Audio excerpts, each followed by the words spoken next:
Hello दोस्तों, आपका स्वागत है बायोलॉजी के लेसन में। इससे पहले मैंने केमिस्ट्री तैयार कर लिया है, वो ज़रूर देख लीजिएगा। चलिए स्टार्ट करते हैं। वनस्पति विज्ञान और उसकी शाखाएं। जीव विज्ञान जो शब्द है सर्वप्रथम किसने दिया था? तो लैमार्क और ट्रेवी-रेनस ने दिया था। लैमार्क और ट्रेवी-रेनस ने दिया था। जीव विज्ञान के जनक किसे कहा जाता है, यानी फादर ऑफ बायोलॉजी किसे कहा जाता है? तो अरस्तू को कहा जाता है। ओके, नेक्स्ट है जंतु विज्ञान यानी जूलॉजी के जनक कहलाते हैं कौन? जूलॉजी के जनक अरस्तू ही है और बायोलॉजी के भी जनक अरस्तू ही है। ओके, वनस्पति शास्त्र का जनक किसे कहते हैं? वनस्पति शास्त्र का जनक थियोफ्रास्टस को कहते हैं वनस्पति जगत का वनस्पति शास्त्र का जनक। ओके, बायोलॉजी या जूलॉजी दोनों के जनक है अरस्तू। ठीक है। अब बायोलॉजी शब्द का सबसे पहले प्रयोग किया था लैमार्क और ट्रेवी-रेनस ने। ओके, नेक्स्ट है चिकित्सा शास्त्र के जनक किसे कहा गया है? चिकित्सा शास्त्र के जनक हिप्पोक्रेटस को कहा गया है और डॉक्टर लोग इन्हीं की शपथ लेते हैं। चिकित्सा शास्त्र का जनक हिप्पोक्रेटस को कहा गया है। नेक्स्ट है बॉटनी शब्द की उत्पत्ति किस भाषा के शब्द से हुई है? बॉटनी शब्द की उत्पत्ति ग्रीक भाषा के शब्द से हुई है। ओके, हिस्टेरिया प्लांटरम पुस्तक के लेखक कौन है? तो हिस्टोरिया प्लांटरम के लेखक थियोफ्रास्टस है। प्लांट के बारे में वनस्पति शास्त्र के जनक भी थियोफ्रास्टस है। इन्हें नहीं प्लांट के बारे में बताए होंगे, यानी वनस्पति के बारे में। इस प्रकार आप याद कर सकते हैं। ठीक है, हिप्पोक्रेटस के शपथ लेते हैं और आधुनिक चिकित्सा जगत के चिकित्सा शास्त्र के जनक है हिप्पोक्रेटस ही। ओके, बायोलॉजी और जूलॉजी के जनक अरस्तू हो गए। नेक्स्ट है हिस्टोरिया एनिमालियम पुस्तक के लेखक कौन है? तो हिस्टोरिया एनिमालियम की पुस्तक के लेखक है अरस्तू। कौन है?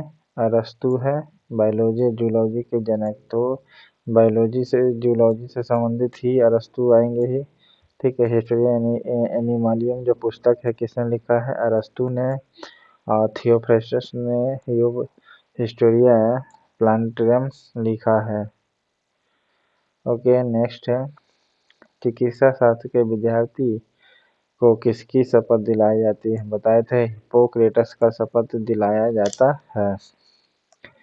ओके, नेक्स्ट है वह विज्ञान जिसका संबंध जीव विज्ञान के अध्ययन से होता है क्या कहलाता है?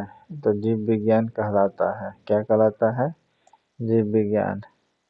फाइकोलॉजी में किसका अध्ययन किया जाता है? फाइकोलॉजी में एल्गी का अध्ययन किया जाता है, यानी शैवाल का। फाइकोलॉजी में किसका अध्ययन किया जाता है? एल्गे का। नेक्स्ट है पर्यावरण का अध्ययन जीव विज्ञान की किस शाखा के अंतर्गत किया जाता है? पारिस्थितिकी के अंतर्गत किया जाता है। पर्यावरण का अध्ययन जीव विज्ञान की किस शाखा के अंतर्गत किया जाता है? पारिस्थितिकी के अंतर्गत किया जाता है। फूलों के संवर्धन के विज्ञान को क्या कहते हैं? फूल को बढ़ाना है तो फ्लोरिकल्चर। फूल के बढ़ाना है तो फ्लोरिकल्चर करना पड़ेगा। ओके, नेक्स्ट है डेंड्रोलॉजी किसका अध्ययन है? डेंड्रोलॉजी किसका अध्ययन है? तो झाड़ियों का अध्ययन है। डेंड्रोलॉजी डेंड्रफ यानी बाल में डेंड्रफ जैसे भर जाता है ना, जो झाड़ी जैसा झड़ता है, तो झाड़ियों का अध्ययन है डेंड्रोलॉजी। ये ट्रिक है, मात्र याद करने का तरीका मैं बता रहा हूँ। नेक्स्ट है पुष्पों का अध्ययन क्या कहलाता है? एंथोलॉजी। एंथोलॉजी जो है किसका अध्ययन है? पुष्पों का अध्ययन है।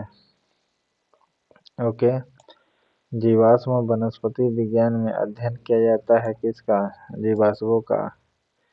जीवाश्मों का अध्ययन किया जाता है। जीवाश्म वनस्पति विज्ञान में अध्ययन किसका किया जाता है? तो जीवाश्मों का अध्ययन किया जाता है। नेक्स्ट है, वनस्पति संवर्धन से संबंधित विज्ञान की शाखा को कहते हैं क्या? तो क्या कहते हैं? हार्टिकल्चर कहते हैं। हार्टिकल्चर, वनस्पति संवर्धन करना है तो हार्टिकल्चर करना होगा। ठीक है, हार्टिकल्चर करना होगा, वनस्पति संवर्धन से संबंधित जो विज्ञान है। नेक्स्ट है, जीवों एवं वातावरण के अंतर अभिक्रिया से संबंधित जीव विज्ञान की शाखा कहलाती है पारिस्थितिकी। क्या कहलाती है? पारिस्थितिकी कहलाती है। जीवों और वातावरण की अंतर अभिक्रिया से संबंधित जो विज्ञान है वह क्या कहलाती है? पारिस्थितिकी कहलाती है। वनस्पति विज्ञान की वह शाखा जिसमें शैवालों का अध्ययन किया जाता है क्या कहलाता है? फाइकोलॉजी। फाइकोलॉजी जो है यह शैवालों का अध्ययन कहलाता है। ओके, नेक्स्ट है आपका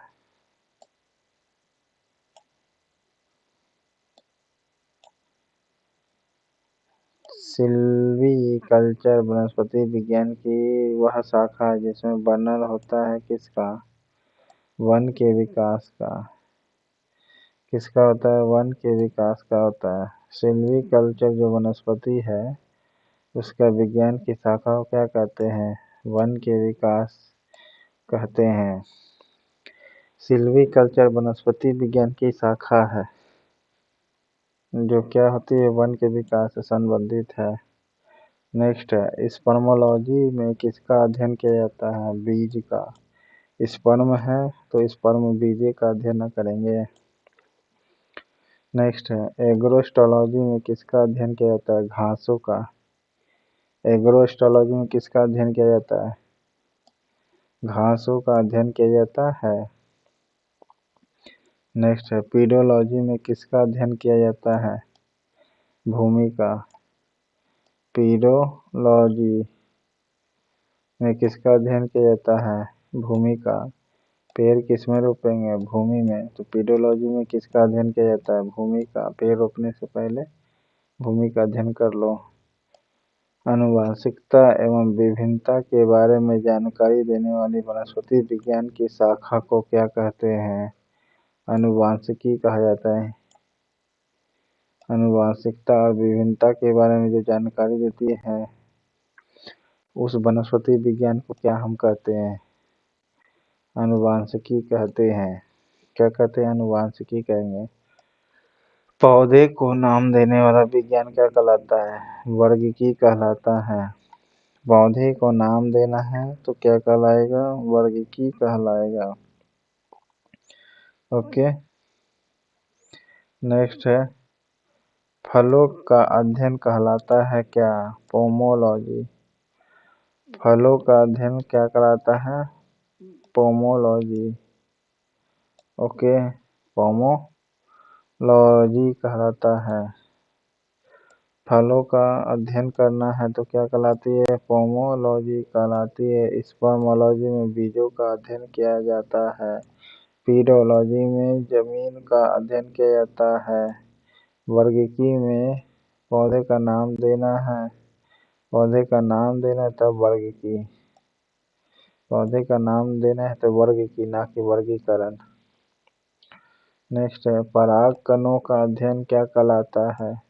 पैलिनोलॉजी कहलाता है। पराग कणों का अध्ययन क्या कहलाता है? पैलिनोलॉजी कहलाता है। पराग कणों का अध्ययन क्या कहलाता है? पैलिनोलॉजी कहलाता है। फलों के अध्ययन को पोमोलॉजी कहते हैं। फलों के अध्ययन को क्या कहते हैं? पोमोलॉजी कहते हैं। ओके, फाइकोलॉजी किसे कहते हैं? शैवाल का अध्ययन कहलाता है।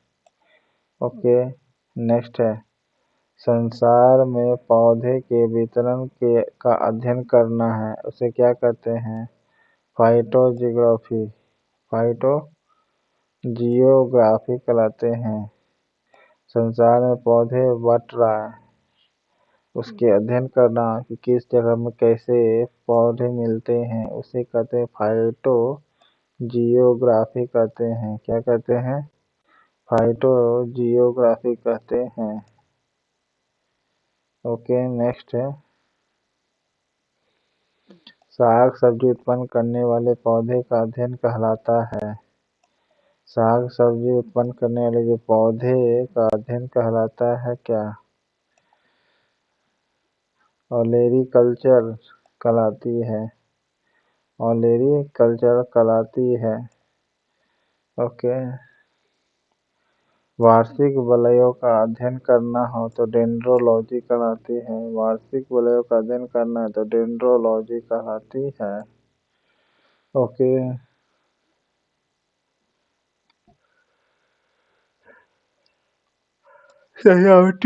सजावटी वृक्ष तथा झाड़ियों के संवर्धन से संबंधित अध्ययन करना है क्या कहलाती है?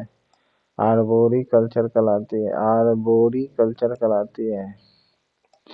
सजावटी वृक्ष तथा झाड़ियों का संवर्धन करना है। सजावटी वृक्ष और झाड़ियों के संवर्धन संबंधित जो अध्ययन है उसे क्या कहते हैं? आर्बोरिकल्चर कहते हैं। क्या कहते हैं? आर्बोरिकल्चर कहते हैं। पौधे को आंतरिक संरचना का अध्ययन क्या कहलाता है? शारीरिकी कहलाता है। पौधे के आंतरिक संरचना को क्या कहते हैं? शारीरिकी कहलाता है। ओके,